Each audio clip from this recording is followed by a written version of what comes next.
It's going to break.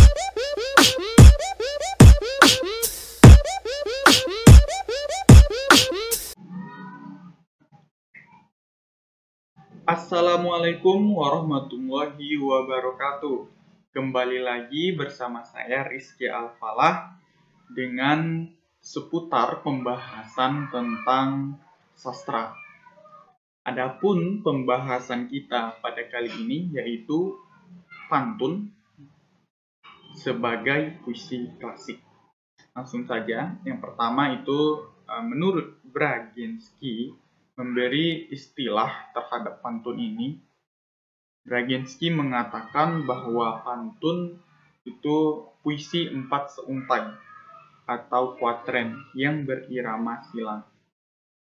Adapun ciri-ciri pantun, yang pertama, setiap bait terdiri atas 4 baris atau 4 lari, biasa dikenal seperti itu.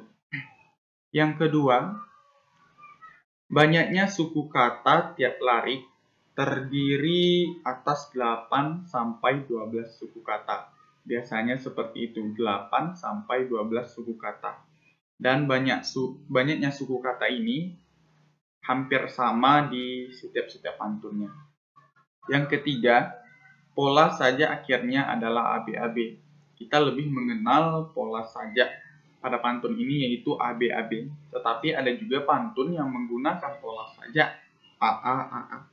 Yang keempat, larik pertama dan kedua disebut sampiran. Baris pertama dan baris kedua itu disebut sebagai sampiran. Sedangkan larik ketiga dan keempat disebut sebagai isi pantun. Mungkin ini teman-teman sudah mengetahui. Selanjutnya, pantun terdiri atas 2 bagian tadi. Yang pertama sampiran dan yang kedua isi. Sampiran itu seperti yang telah saya jelaskan tadi, 2 baris pertama yang merupakan pengantar menuju isi pantun. Isi pantun itu terletak pada baris ketiga dan baris keempat. Selanjutnya, sejarah pantun. Pantun merupakan sastra lisan yang dibukukan pertama kali oleh Haji Ibrahim Datuk Kayamuda Riau. Pantun berasal dari kata patuntun dalam bahasa Minangkabau yang berarti petuntun atau penunjuk, petunjuk, arahan.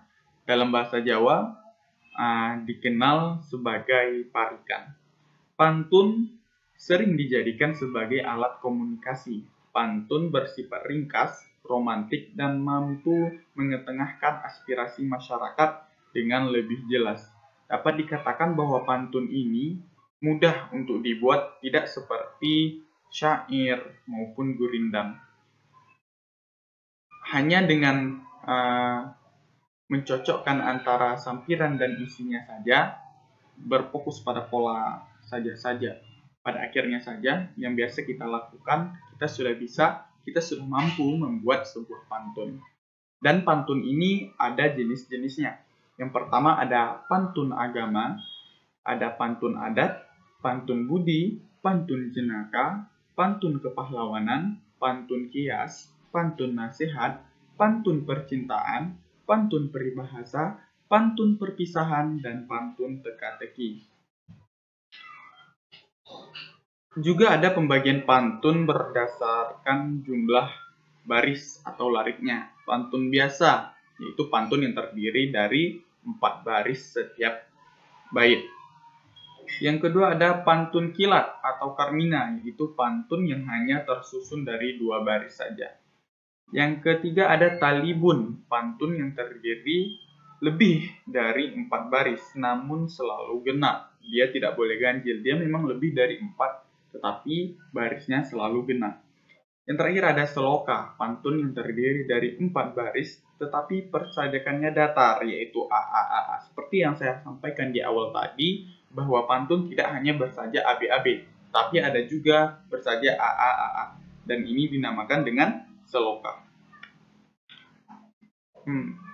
Dalam zaman klasik, genre pantun menjadi komponen mutlak dalam hikayat petualangan ajaib dan terkadang syair.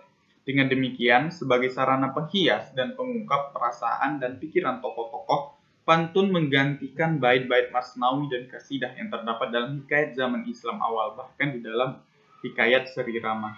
Pantun klasik mempunyai susunan bunyi yang sangat rumit, karena biasanya yang diperhatikan tidak saja perulangan bunyi dalam rima-rima akhir, tetapi juga kesamaan fonem berupa rima, intren, dan atau asonansi pada kata-kata yang terkait berpasangan dari bagian sampiran dan bagian isi. Misalnya, pantun berpola AAA. Jadi pantun tidak hanya pada zaman klasik ini, pantun tidak hanya memperhatikan persajakan di belakangnya saja atau asonansi dari rima di belakang sajanya saja, tetapi juga perkatanya juga diperhatikan. Contoh, kata jika pada sampiran dan menjadi jika pada kata isi, kata dilurut dengan kata diturut, kata pecah dengan kata susah, kata batangnya dengan kata datangnya, menampar, disambar, menampar, ayam, alam, dengan bijinya, isinya. Jadi ada keterkaitan antara rima kata yang satu pada sampiran dengan kata yang lainnya pada isi. Sehingga pada pantun ini kuatlah keterkaitan rimanya. Saya bacakan, jika dilurut pecah batangnya, disambar ayam dengan bijinya, jika diturut susah datangnya, menampar alam dengan isinya. Nah, ini adalah salah satu contoh pantun berpola AAAA yang mempunyai keterkaitan rima yang sangat bagus. Selanjutnya ada pantun berpola ABAB, yaitu kata saya tidak menanam memandang ranas emas. Ada kata tanam budi kepaya bahasa di dalam yang saya padi dan cari. Jadi tidak hanya pada kata terakhirnya saja dia keterikatan rima, tetapi ada juga dari kata awal maupun tengah. Dan pantun ABAB ini jika dibandingkan dengan pantun berpola AAA tadi, maka pantun berpola AAA tadi lebih bagus keterkaitan rimanya dibandingkan pantun berpola ABAB ini. Karena pada pantun berpola AAA tadi setiap katanya rimanya saling berketerkaitan, sedangkan pada pantun berpola ABAB ini hanya beberapa saja yang berketerkaitan. Nah, mungkin itulah pembahasan kita pada pantun dikatakan sebagai puisi klasik karena ada keterkaitan rima yang sangat kuat pada pantun yang sama dengan puisi klasik. Saya Rizky Alfalah, mohon undur diri. Wassalamualaikum warahmatullahi wabarakatuh.